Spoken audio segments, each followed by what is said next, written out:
प्यारे विद्यार्थियों, मैं नीलम आपकी आज की गणित की कक्षा में आपका स्वागत करती हूँ। आज हम लेने जा रहे हैं 2018 का मैथमेटिक्स का पेपर और हम उसको सॉल्व करेंगे। मैं आपको हर क्वेश्चन को एक्सप्लेन करती चलूंगी। उसके लिए अगर कोई शॉर्ट ट्रिक होगी तो वो भी मैं आपको बताती चलूंगी। मैं अपनी तरफ से कोशिश करूंगी कि क्वेश्चन को थोड़ा एक्सप्लेन करूं। फिर भी अगर आपको लगता है कि किसी क्वेश्चन को या किसी पर्टिकुलर टॉपिक को थोड़ा और डिटेल में लेने की जरूरत है तो आप वो मुझे बताएंगे, फिर हम उस टॉपिक को डिटेल में डिस्कस करेंगे। तो चलिए बच्चों, शुरू करते हैं। 2018 का जो पेपर है उसका मैं फर्स्ट क्वेश्चन ले रही हूँ।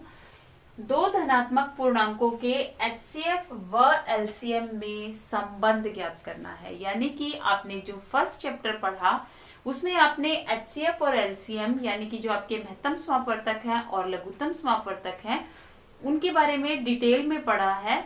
तो यहाँ एक नंबर का एक प्रश्न आया हुआ है कि आपने चेक करना है कि दोनों में क्या संबंध है, दोनों किस प्रकार से संबंधित हैं। वैसे तो ये हमें जब क्वेश्चंस हमने किए तो हमें अच्छे से याद रहता है कि जब हम एचसीएफ निकाल रहे थे तो किस तरह का आंसर आ रहा था और एलसीएम निकाला था तो क्या आंसर आया था, यानी कि दोनों में से क्या बड़ा कौन सा रहता था या दोनों बराबर रहते थे, वो हमें ध्यान है। पर फिर भी इन केस हमें ध्यान नहीं रहता तो एक पहला तरीका है कि चलो हम सॉल्व करके देख लेते हैं ताकि हमें कंसेप्ट भी थोड़ा सा यहाँ पर क्लियर हो जाए। ठीक है, तो देखिए मैंने दो छोटे छोटे से नंबर ले लिए, एक ले लिया 4 और एक 6। मैं पहले इनका एचसीएफ और एलसीएम दोनों निकाल लेती हूँ। आप दोनों को, आपको कई सारे तरीके इनके लिए अब आ चुके हैं। आप गुणनखंड विधि से करना चाहें या आप यूक्लिड विधि से, जो भी आप करना चाहें आप कर लीजिए।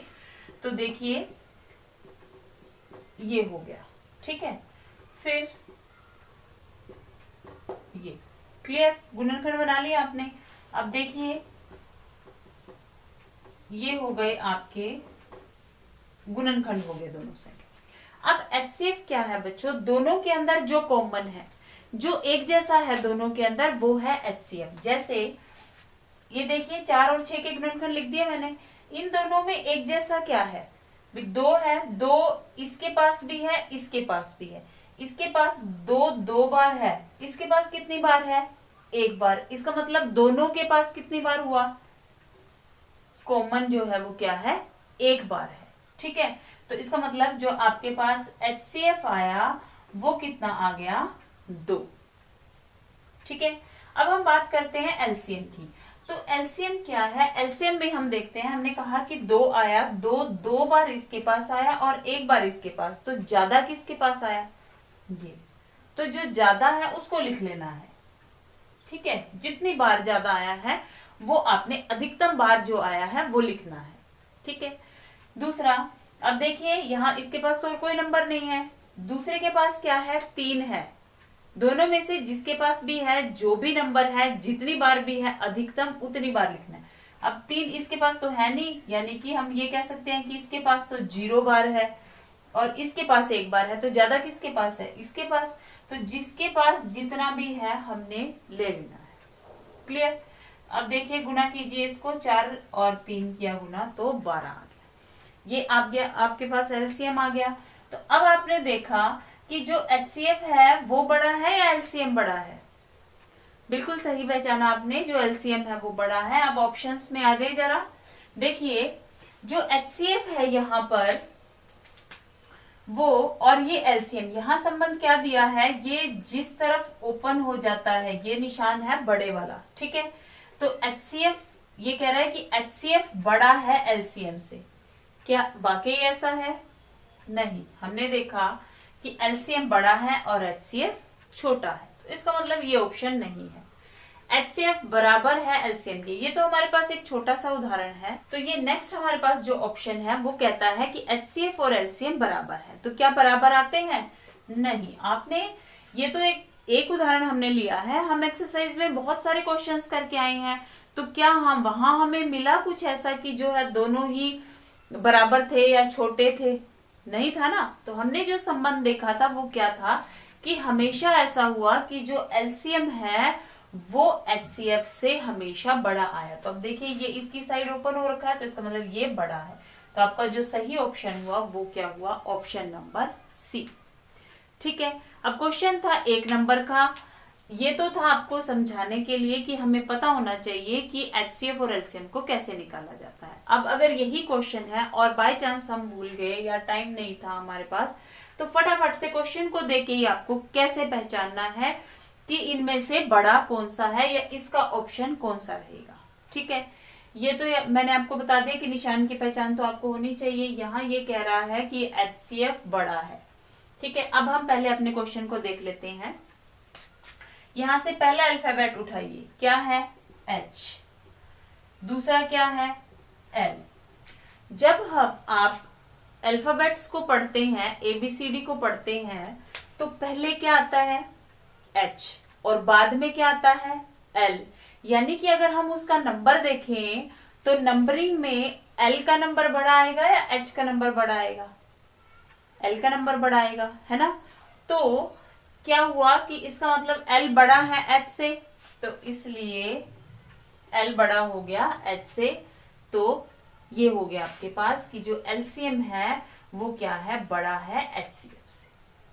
क्लियर हो गया। ये तो एक छोटी सी ट्रिक थी आपके लिए कि अगर आपको ये ध्यान नहीं रहता या टाइम नहीं है, जल्दी है हमें और 1 नंबर का क्वेश्चन है, हम ज्यादा टाइम नहीं देना चाहते, तो ये ट्रिक ध्यान रख सकते हैं आप कि L अल्फाबेटिकली L बड़ा है, बाद में आता है, और जो H है वो पहले आता है। इसका मतलब L बड़ा है, LCM बड़ा है और HCF छोटा है। तो जो बड़ा है उसी की तरफ हमने इसको ओपन करना है।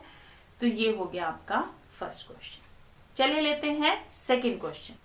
सो स्टूडेंट्स, हमारा नेक्स्ट क्वेश्चन है, निम्नलिखित में से बहुपद कौन सा है? यहाँ पर आपको कुछ ऑप्शंस दिए हुए हैं, इनमें से आपने छांटना है कि बहुपद कौन सा है। तो वैसे तो अगर सिंपल सी टर्म्स में हम बहुपद का देखें मीनिंग, तो वो क्या है? बहुपद मीन्स जिसमें बहुत सारे पद हों। ठीक है, बहुत सारे पदों से क्या मतलब है? जैसे आपने 9th क्लास में इस चैप्टर को बहुत डिटेल में पढ़ा है, रैखिक, द्विघाती और त्रिघाती। ठीक है, आगे भी पढ़े आपने। तो आप ये देखिए कि जो घात है वो बताती है कि कोई दिया हुआ जो पद है वो बहुपद होगा या नहीं होगा। ठीक है, तो यहां पर देखिए आपको पहला जो पार्ट दिया हुआ है उसमें दिया हुआ है वर्गमूल x जमा 1। अब इनमें से पहचाना, हमें तो सब में लग रहा है कि देखो घात से अगर पहचानना है तो हमने कह दिया भी हाँ यहाँ घात 3 है तो चलो जी ये तो त्रिघाती हो गया। यहाँ हमने देखा कि घात 2 होगी तो चलो जी ये द्विघाती हो गया। पर क्या वाकई ऐसा है? ठीक है, फिर तो ये सारे ही ऑप्शन इसके सही हो गए, और यहाँ ऐसा तो कोई ऑप्शन था ही नहीं कि उपरोक्त सभी। तो इसका मतलब इनमें से कोई ना कोई तो ऐसा है जो बहुपद नहीं है ये, और कोई एक ऑप्शन ही करेक्ट है। तो अब उसको कैसे छांटना है? तो उस तक पहुंचने के लिए हमें बहुपद का जो सही अर्थ है, सही पहचान है किसी बहुपद के लिए, वो पता होनी चाहिए। तो सही पहचान जो है बहुपद के लिए वो क्या है? जो आपके लिए पहली पहचान है वो क्या है? ये चीज ध्यान रखो कि कोई भी बहुपद है अगर, तो उसकी जो घात है, जो शक्ति है, अधिकतम जो भी शक्ति उसके अंदर है, वो वर्गमूल के अंदर नहीं होनी चाहिए। ठीक है, वर्गमूल के अंदर नहीं होनी चाहिए। अब यहाँ भी एक पॉइंट है बच्चों, देखो आपने 2 पद पढ़े थे, चर पद और अचर पद। चर पद क्या थे? जिनका मान बदल जाता है, वो हो गए चर पद। अचर क्या थे? जो स्थिर थे, कांस्टेंट थे। जैसे उसमें मैंने आपको बताया था कि गिनती है, आपके काउंटिंग वाले जितने भी नंबर है वो फिक्स है। अब 5 है, 5 का मान मेरे लिए भी 5 है, आपके लिए भी 5 है। हम किसी और से पूछते हैं तो वो भी ये कहेगा कि हाँ ये 5 ही है, 5 ही रुपए है। ठीक है, तो वो क्या हो गया? वो फिक्स हो गया, वो स्थिर हो गया, तो वो है कांस्टेंट। चर क्या है? जो बदल सकता है। अब मैं एक कॉपी लेके आई, मुझे 10 रुपए में पड़ी, आपने वही कॉपी ली कहीं और से ली और आपको जो है 8 रुपए में मिली, और कोई और अगर हमें मिलता है, मान लो दुकानदारी था तो दुकानदार को वो थोड़ी 8 रुपए में पड़ी होगी, हो सकता है उसको और कम में पड़ी हो। तो जो उसी कॉपी का जो मान था वो हम सबके लिए अलग अलग हो गया, तो वो क्या हो गया? वो हो गया चर पद। ठीक है, तो यहां हम बात करेंगे कि जो चर पद है उसकी घात वर्गमूल में नहीं होनी चाहिए। अचर पद हो सकता है, अचर पद से हमें कोई दिक्कत नहीं है। जो चर पद है उसकी जो घात है वो वर्गमूल में नहीं होनी चाहिए, पहली पहचान। तो यहां से पहली पहचान के हिसाब से हमारा जो पहला ऑप्शन है वो कट हो गया। ठीक है। दूसरी जो पहचान है वो ये है कि जो भी आपका बहुपद है वो बटे में नहीं होना चाहिए। ऐसे नहीं आना चाहिए कि 1/x की शक्ति कुछ ऐसे करके नहीं आना चाहिए। क्यों? इससे क्या हुआ कि जो बहुपद आपके पास आया उसकी घात माइनस में चली जाती है और बहुपद की घात माइनस में नहीं होनी चाहिए। ठीक है, तो बटे में देखिए यहां पर आ गया आपके पास 1/, ये पूरा 1/, ये पूरा, इसका मतलब ये वाला ऑप्शन भी कट गया और ये वाला ऑप्शन भी कट गया। यहां देखिए, इसको देखकर आप बता सकते हैं। अब देखो इसमें अगर हम देखें तो अधिकतम जो घात है, शक्ति है, वो कितनी है? 3। तो आप इसको देखते ही बता सकते हैं कि हाँ जी ये 3 है। ठीक है, वर्गमूल वाली नहीं है, ऊपर जो है 1/3 1/4 घात नहीं है, तो ठीक है, वो वाली कंडीशन भी जो है इसमें नहीं है। दूसरी चीज जो है वो क्या है? घात है वो वर्गमूल में नहीं है। ठीक है, तो पहली कंडीशन होगी कि ना वर्गमूल है ना घात जो है बटे में है, 1/3 1/4 2/5 कुछ भी ऐसे नहीं है। तो घात जो है आपको क्या मिला? घात जो है वो प्राकृत संख्या है। ठीक है, ये सबसे बड़ी पहचान है। उसके बाद देखिए हमने कहा कि माइनस में नहीं होना चाहिए, तो घात जो है वो माइनस में भी नहीं है और ये पूरा बटे में भी नहीं है। क्लियर हो गया? तो इसका मतलब ये जो है हमारे पास बहुपद हो गया। ठीक, तो सबसे बड़ी मैंने जो पहचान आपको बताई, वर्गमूल में नहीं होना चाहिए, घात ऐसे नहीं होनी चाहिए 1/2 2/4 5/6 कुछ भी ऐसे नहीं होना चाहिए। दूसरी पहचान ये थी कि पूरा बटे में भी नहीं जाना चाहिए, ऊपर ही होना चाहिए, क्योंकि बटे में जाने से ये पूरा माइनस में हो जाए। क्लियर? तो ये हो गया हमारे पास question number 2। Okay students, next हमारे पास है क्वेश्चन नंबर 3। क्वेश्चन नंबर 3 में देखिए आपको 2 समीकरण दिए गए हैं और इस समीकरणों का जो हल था वो भी आपको दे दिया कि a1/a2 b1/b2 c1/c2 के बराबर है। ये तीनों इसमें बराबर है, तो आपने बताना है कि निम्नलिखित में से कौन सा सत्य है। ये हमारा क्वेश्चन जो है चैप्टर नंबर 3 से है और उसमें एक टेबल जो आपको दी हुई है वो टेबल मैंने आपको बहुत अच्छे से कराई है। अगर आपने उसको अच्छे से नहीं पढ़ा है तो नीचे मैं डिस्क्रिप्शन में लिंक दे रही हूँ वीडियो का, वहां जाकर आप उसको एक बार देख सकते हैं। तो देखिए यहां हमें कहा गया है कि अगर ये तीनों बराबर हो तो निम्नलिखित में से कौन सा सत्य है। तो यहाँ ऑप्शंस देखिए, पहला ऑप्शन है संपाती रेखाएं। संपाती रेखाओं को इंग्लिश वाले जो स्टूडेंट हैं उनके लिए मैं लिख रही हूं, बोलते हैं हम कोइंसिडेंट लाइंस। नेक्स्ट है प्रतिच्छेदी रेखाएं। प्रतिच्छेदी क्या हो गई? Intersecting lines. और जो समांतर रेखाएं हैं वो हमारे पास हो गई पैरेलल लाइंस। ठीक है, तो जो ऑप्शन दिया उसके अकॉर्डिंग था a1/a2 b1/b2 c1/c2, ये किस केस में बराबर होता है। ठीक है, तो एक ऑप्शन आपके पास आया था संपाती रेखाएं, कि अगर ये तीनों बराबर हो जाते हैं तो दिए हुए समीकरण के अपरिमित रूप से अनेक हल होते हैं। तो इसलिए उस केस में जो आपके पास ग्राफ बनता है वो कैसा बनता है? संपाती। संपाती क्या होता है मैं एक बार आपको दोबारा से क्विक रिवीजन दे देती हूँ। देखिए अगर आपने ग्राफ बनाया और ग्राफ बनाने के बाद आपके पास ऐसे हुआ कि एक पहला जो समीकरण था मान लो उसका आपने ग्राफ बनाया तो ये बन गया, तो जब दूसरे समीकरण के लिए आप ग्राफ बनाने लगे तो जो पॉइंट्स थे वो इसी में आगे बढ़ते चले गए या एक आधा पॉइंट यही आ गया, यानी कि ये एक ही लाइन बन गई। 2 लाइन होने की बजाय ये एक ही लाइन बन गई। तो इसका मतलब कि ये जो दोनों समीकरण है आपके पास उससे आपको 2 रेखाएं मिली और दोनों ने एक दूसरे को कवर कर लिया।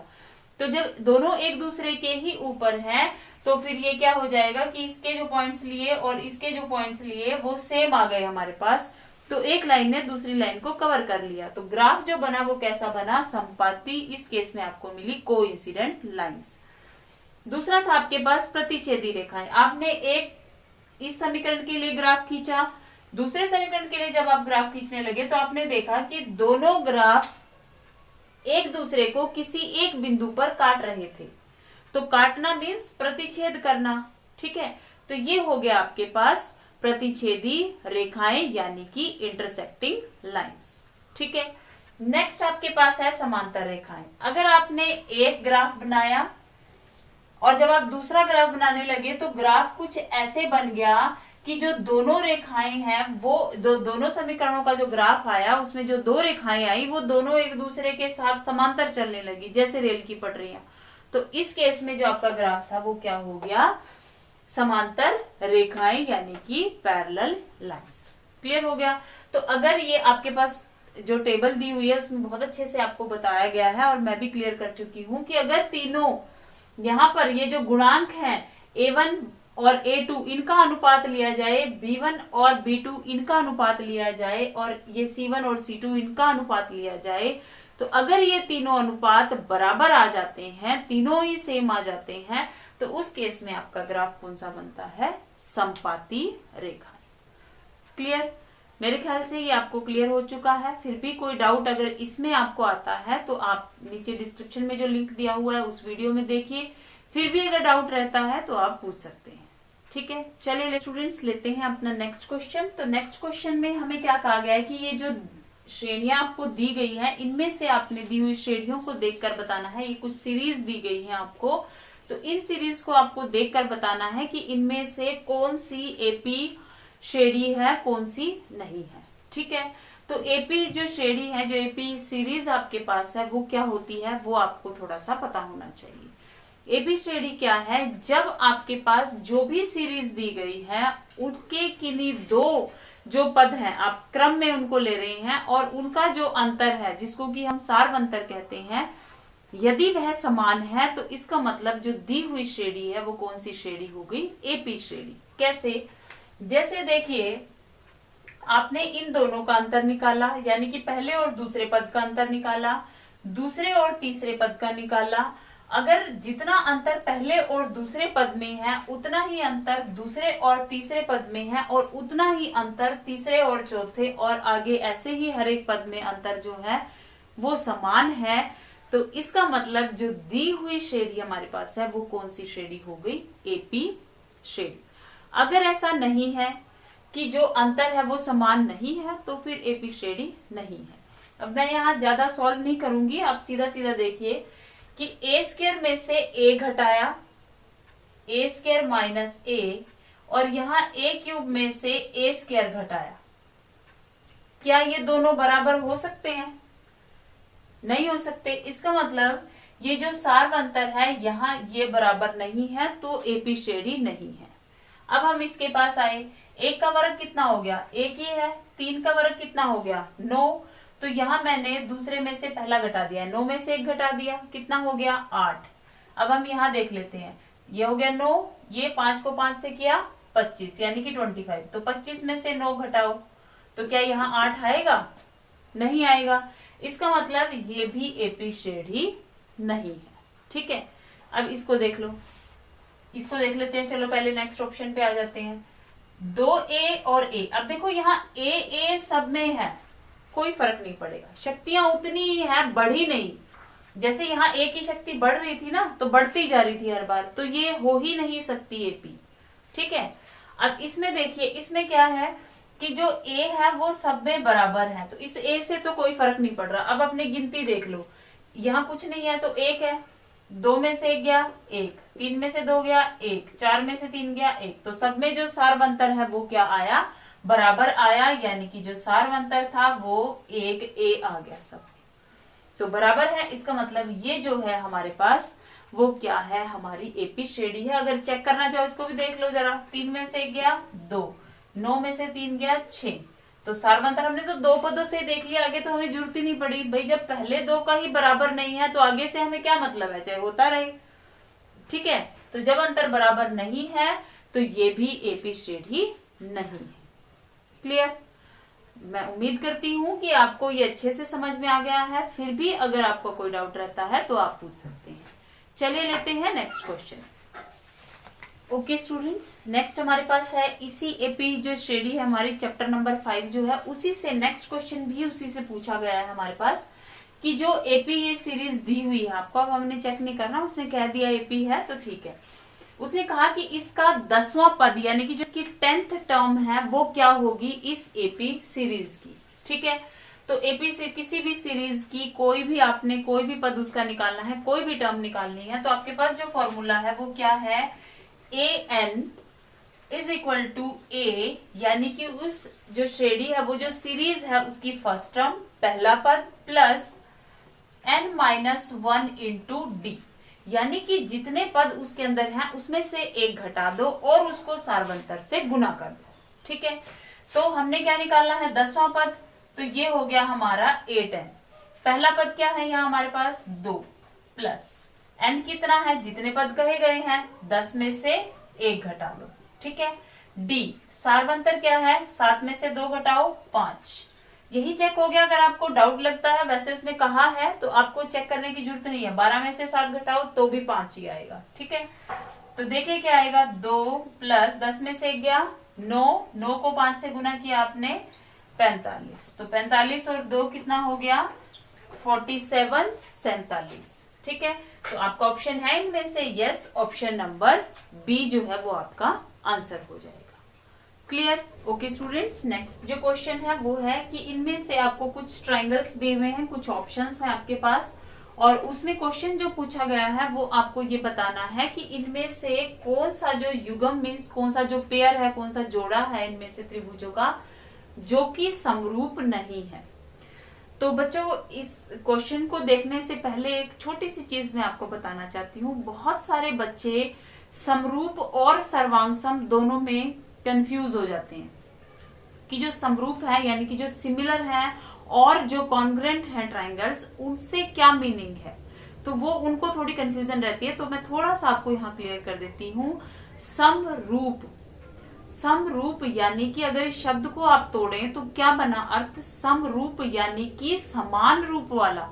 तो जिनके रूप समान है, जिनकी बनावट एक जैसी है, जो बिल्कुल एक जैसे दिखते हैं, वो हुए समरूप।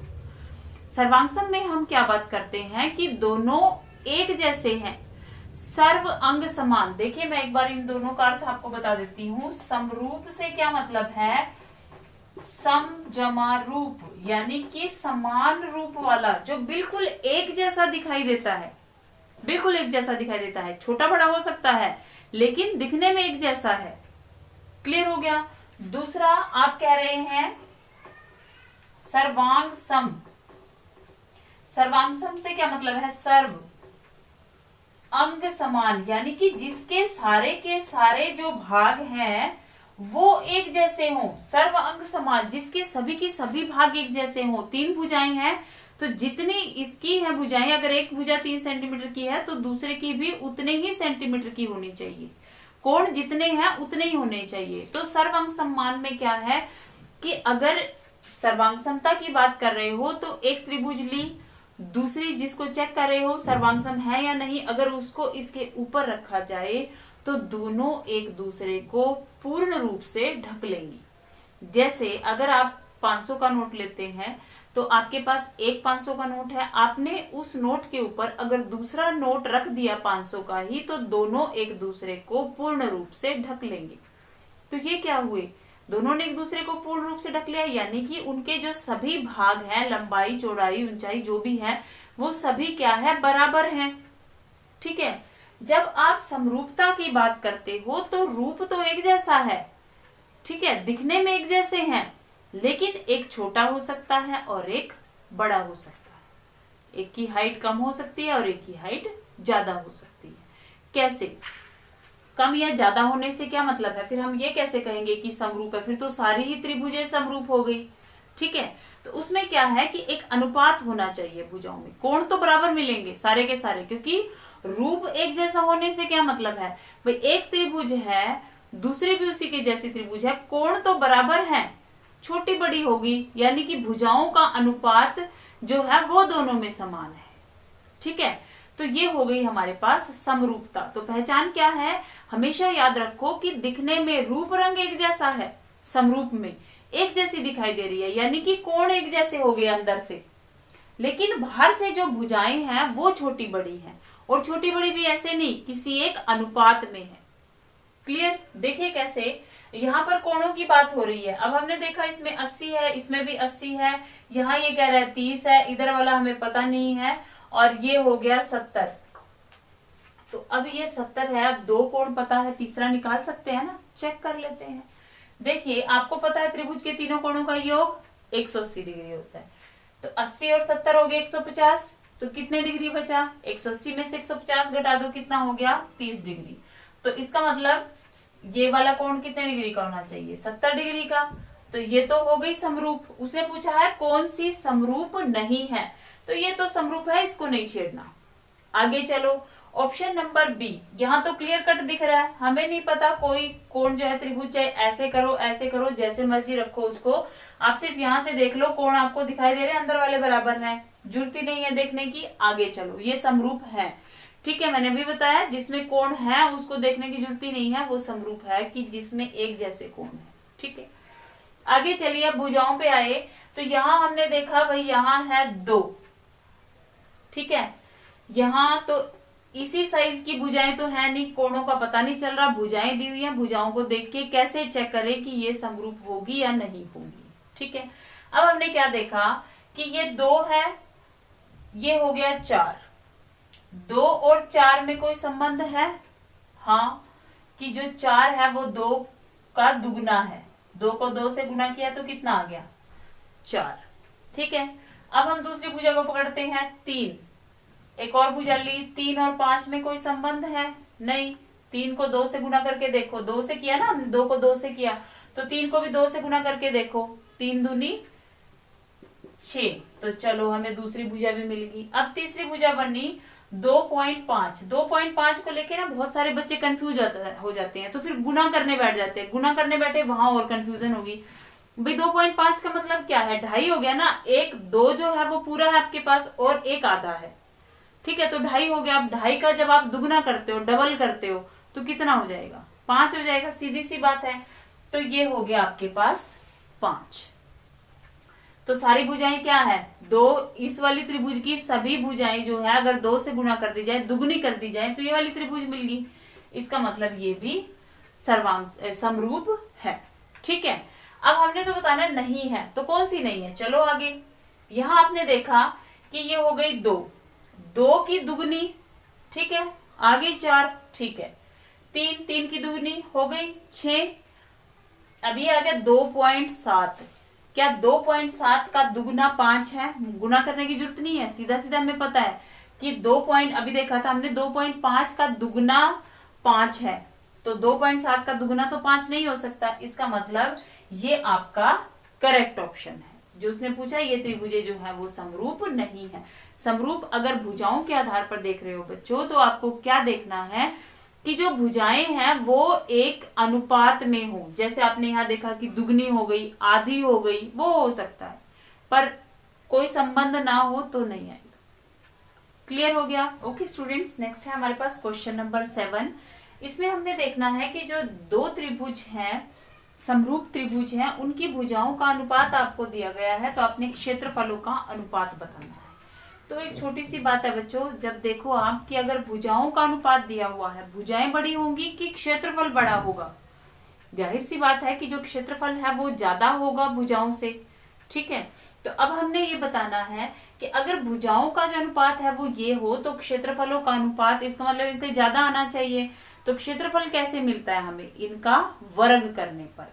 तो क्षेत्रफल जो एक आप संबंध याद रखो, जो त्रिभुज है, ठीक है, त्रिभुज के जो क्षेत्रफल है, तो जो हमने क्षेत्रफल 1 लिया और क्षेत्रफल 2 लिया, वो कैसे आपको मिलेगा कि जो भुजाएं हैं, तो भुजा जो पहले त्रिभुज की भुजा है और जो दूसरे त्रिभुज की भुजा है, उनका वर्ग कर दीजिए, ठीक है। जैसे अब पहले आपको अनुपात क्या दिया है, त्रिभुज की, ध्यान रखो भुजाओं का दिया है तो क्षेत्रफल निकालना है आपने, अगर उल्टा दिया होगा तो उल्टा करेंगे। अब देखिए त्रिभुज की भुजाओं का दिया है, क्षेत्रफल निकालना है, तो क्षेत्रफल कैसे मिलेगा, भुजाओं का वर्ग, तो 4 का वर्ग कितना हो गया 16 और 9 का वर्ग कितना हो गया 81। तो देखो कोई ऑप्शन है, हो गया, ठीक है। अगर ये ऐसे ना होकर ये कहता कि ये है क्षेत्रफल और आपको निकालना है भुजाओं का अनुपात, तो तब आप क्या करते, वर्ग इस तरफ से हटता और कहाँ चला जाता, इस तरफ, और क्या बन जाता, वर्गमूल बन जाता है ना। तो तब आप वर्गमूल निकालते, तो 4 का वर्ग तब हो जाता 2, वर्गमूल हो जाता 2 और 9 का वर्गमूल हो जाता 3, तो आता 2:3। क्लियर हो गया? ये चीज ध्यान रखनी है कि भुजाएं दी है, क्षेत्रफल निकालना है, या क्षेत्रफल दिया है और भुजा निकालनी है। ठीक है, अगर आपको क्षेत्रफल दिया है, भुजा निकालनी है, तो वर्गमूल लेंगे। यहीं से देख लो भाई, ये रिलेशन ये है। ठीक है, तो जब आपको अगर ये निकालना है तो ठीक है, यहां रखो और वर्ग ले लो। लेकिन अगर आपको भुजा निकालने के लिए कहा गया है, क्षेत्रफल दिया हुआ है, तो वर्ग जब दूसरी तरफ जाता है तो दोनों तरफ वर्गमूल ले लेते हैं हम एक तरीके से। ठीक है, तो ये वर्गमूल हो जाए। क्लियर? तो आपके पास जो ऑप्शन था उसका ये हो गया। चलिए लेते हैं नेक्स्ट क्वेश्चन है क्वेश्चन नंबर 9। इसमें आपसे पूछा गया है वृत्त के ऊपर किसी बिंदु से कितनी स्पर्श रेखाएं आप खींच सकते हैं। किसी वृत्त के ऊपर किसी दिए हुए बिंदु से कितनी स्पर्श रेखाएं खींची जा सकती हैं। ये स्पर्श रेखाओं वाला जो कंसेप्ट है हमने बहुत अच्छे से किया था कि अगर कोई दिया हुआ बिंदु है तो इससे किसी भी वृत्त के ऊपर केवल 2 ही स्पर्श रेखाएं आप खींच सकते हैं। वृत्त के ऊपर तो अनेक स्पर्श रेखाएं खींची जा सकती है, लेकिन अगर एक कोई दिया हुआ बिंदु है उससे आपको कोई कहता है तो सिर्फ ये 2 ही स्पर्श रेखाएं हैं जो आप खींच सकते हैं। तो इसका ऑप्शन क्या हो जाएगा आपके पास? ऑप्शन नंबर बी, कि किसी दिए हुए बिंदु से वृत्त के ऊपर 2 स्पर्श रेखाएं खींची जा सकती है। ठीक है, चलिए लेते हैं नेक्स्ट क्वेश्चन। स्पर्श रेखाएं यानी कि टेंजेंट्स, अगर ये इसमें कोई डाउट है कि टेंजेंट्स क्या होते हैं तो इसका लिंक भी मैं नीचे डिस्क्रिप्शन में दे देती हूँ, आप वहां से उसको चेक कर लेना। ठीक है, चलिए लेते हैं नेक्स्ट क्वेश्चन।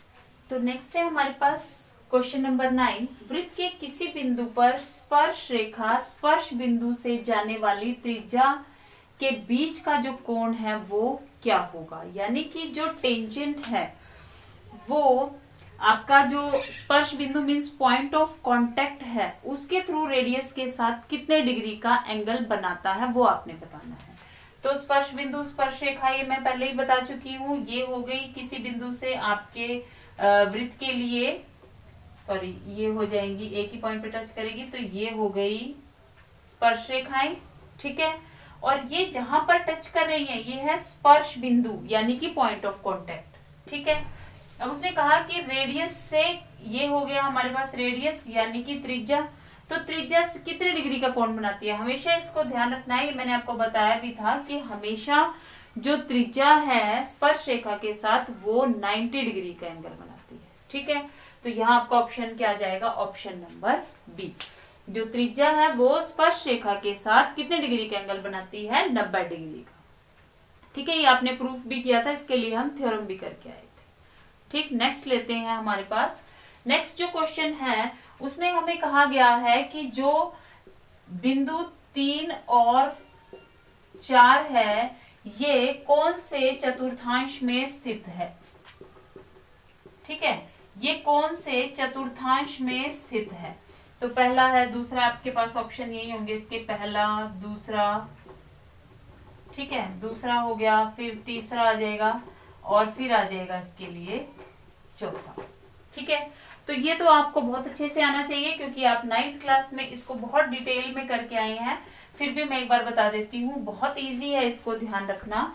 देखिए, ये आपके पास हो गया आपका तल, ये क्या है, आप इस तरफ लेते हो, यहाँ 0 ले लिया आपने। जब आप ऊपर की तरफ जाते हो तो हमारी हाइट क्या होती है? बढ़ती चली जा रही है ना, तो यानी कि ये हो गया पॉजिटिव, ये आ गया प्लस में। जब आप आगे की तरफ जा रहे हो तो भी पॉजिटिव है, जब आप उल्टे जा रहे हो तो क्या है? ये नेगेटिव है, माइनस में है। ठीक है, ऊपर गए तो प्लस है तो नीचे कितना होगा? माइनस, यानी कि यहाँ जितनी भी संख्याएं लोगे माइनस होगा।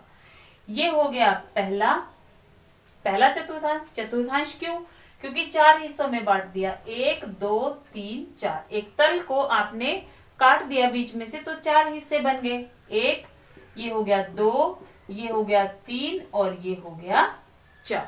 ठीक है, अब उसने आपको जो दिया आपको बिंदु वो क्या है? 3 और 4 दोनों ही प्लस के हैं, तो दोनों प्लस कहाँ मिलेंगे आपको? ये देखो, ये भी प्लस है, ये भी प्लस है, तो कहाँ आएंगे? यहाँ। तो ये कौन से चतुर्थांश में आ जाएगा? पहले में। अगर आपके पास ऐसे होता है कि y प्लस का होता और x माइनस, तो कहाँ जाता?